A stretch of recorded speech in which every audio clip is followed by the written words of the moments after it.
शुभेच्छा. धन्यवाद धन्यवाद सगळ्यांचा आभारी.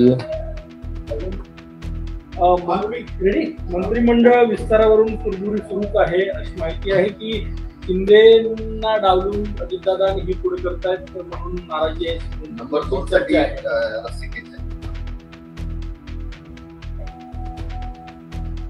महाराष्ट्रामध्ये अनपेक्षितपणे मिळालेलं हे यश आहे. एखाद्याला अचानक सगळं काही मिळतं, अपेक्षा नसताना, अंदाज नसताना, त्यावेळेस सत्ता ही अमर्याद होते आणि ती डोक्यात जाते.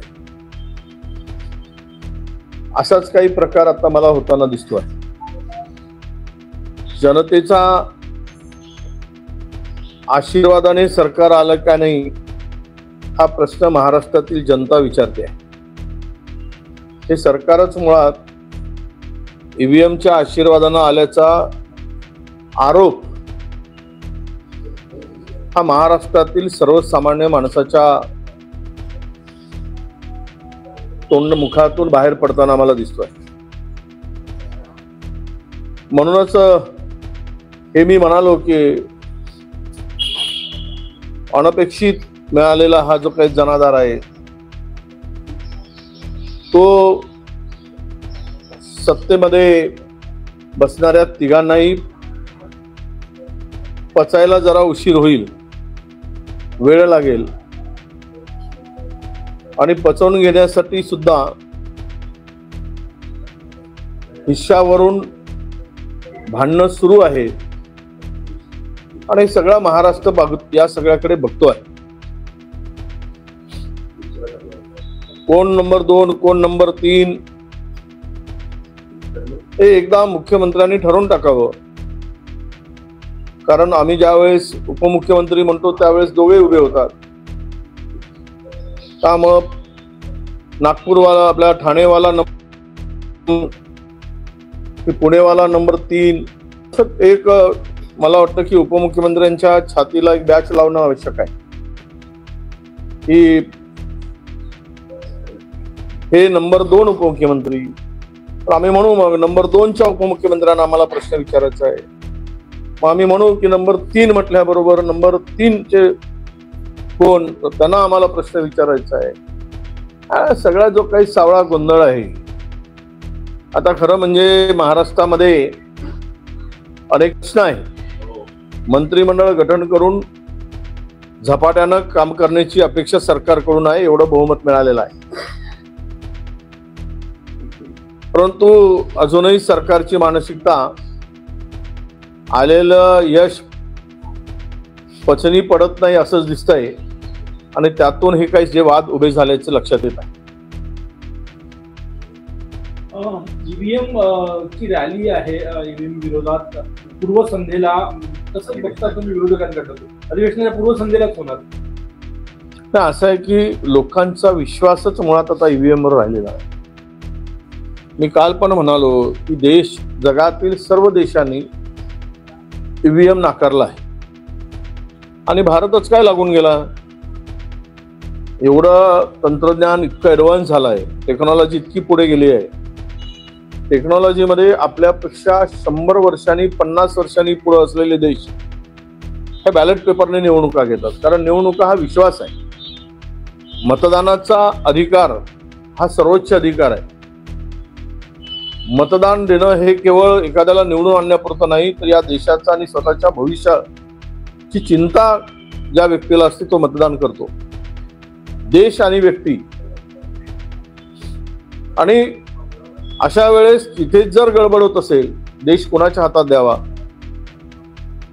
म्हणून संविधानातल्या स्पष्ट तरतुदी आहेत की निवडणुका अत्यंत पारदर्शी झाल्या पाहिजेत, पण त्या होताना दिसत नाही.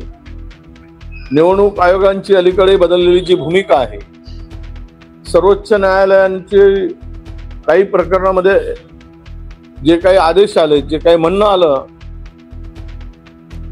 सर्वोच्च न्यायालयाच्या न्यायाधीशांनी याचिका फेटाळताना जी टिप्पणी केली त्याला पॉलिटिकल राजकीय स्वरूप आल्यासारखं वाटायला लागलंय. म्हणजे देशामध्ये लोकशाही आहे का अशा प्रकारचा प्रश्न निर्माण झालेला आहे. आणि त्यामुळं विरोधक संपवून एककल्ली कारभार करायचं जर होत असेल तर देश कुठे जाईल, देशाची काय स्थिती होईल, देशातला माणसाचं स्वातंत्र्य टिकेल का, हे सगळ्या गोष्टी आहेत. म्हणून मला स्पष्टपणे या ठिकाणी सांगितलं पाहिजे की ईव्हीएम वरचा विश्वास हा जनतेचा राहिलेला नाही. त्यामुळे एकदा जगाने जे स्वीकारलं ते भारताने स्वीकारावं आणि बॅलेट पेपरवर निवडणुका घ्याव्या ही आमची मागणी मुख्यत्वे करून त्या रॅलीमध्ये असणार आहे. मंत्रिमंडळ विस्तारावरून शिंदेना असं बाजूला केलं जात आहे असं दिसून येत आहे का? काहीतरी खात्यांसाठी त्यांची दस्तके सुरू आहे, ते त्यांना मिळत नाही.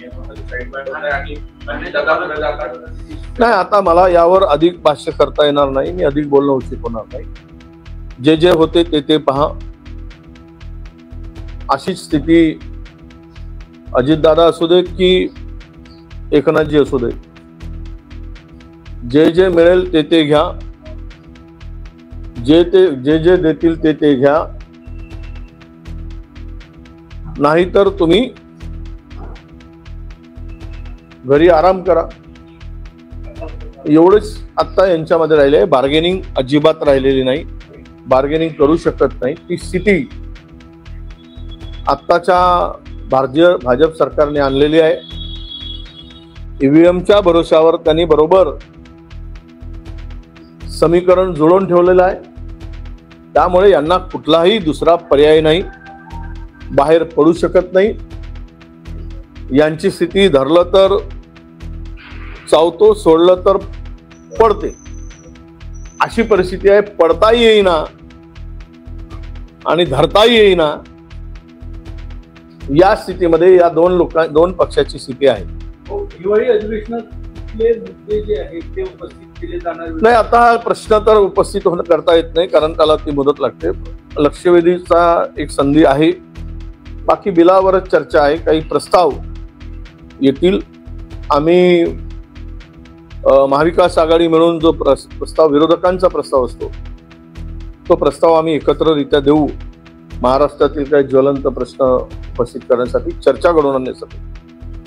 बिलावर सुद्धा अनेक बिलं, मला वाटतं की माझ्या माहितीप्रमाणे 10-12 बिलं या अधिवेशनात येत आहेत.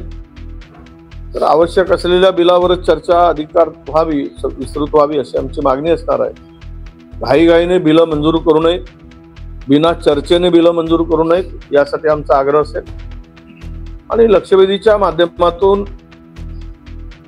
जे आता 4 दिवस आहे, पहिल्या दिवशी तर आपला म्हणजे शोक संवेदनाच व्यक्त करायचं आहे. त्यामुळे उरलेल्या 4 दिवसात महाराष्ट्रातील शेतकरी आहे, कायदा सुव्यवस्थेचा प्रश्न आहे, शेतीमालाला अद्यापही भाव मिळत नाही, कापूस शेतकऱ्याकडे पडलेला आहे, सोयाबीनची स्थिती आहे, धानाचे केंद्र पुरेसे सुरू झाले नाही, अशा अनेक गोष्टी आहेत. पुन्हा या सगळ्या गोष्टीची चर्चा करून आम्ही मांडू. 4 दिवसामध्ये काय मांडता येईल ते तेवढा प्रयत्न करू.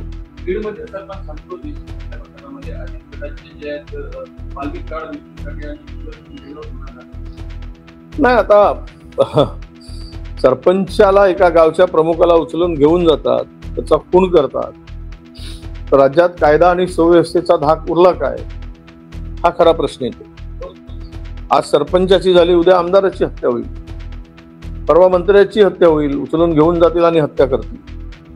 त्यामुळं कायद्याचा बळगा आणि कायद्याचा धाक हा कुठेतरी कमी पडतोय. म्हणून अशा घटना अधिक होत आहेत. अशा घटना घडण्याची हिंमत राजकीय असतील गुन्हेगार किंवा सराईत गुन्हेगार असतील, या सगळ्यामध्ये ही हिंमत वाढत चालली आहे. त्याचंही लक्षण आहे. आम्ही पण केलंय काल. मी काल बोलताना म्हणालो की संविधानाच्या संदर्भात जे काही घटना घडली ती नको घडायला होती. ज्यावेळेस हा प्रकार घडला त्यावेळेस सरकारने लक्ष घातलं असतं तर हा प्रसंग टाळता आला असता. या प्रसंगाला सामोरं जायची आवश्यकता पडली नसती. परंतु सरकारने त्या प्रकरणाकडे गांभीर्यानं घेतलं नाही. म्हणूनच परभणीमध्ये जे वातावरण तयार झालं किंवा दंगली सदृश्य परिस्थिती निर्माण झाली त्याला सरकार जबाबदार आहे. मी कालही आवाहन केलंय, संविधान प्रेमी जनतेला माझा नम्रपणे आवाहन आहे की आपण संयम आणि शांतता ठेवावी.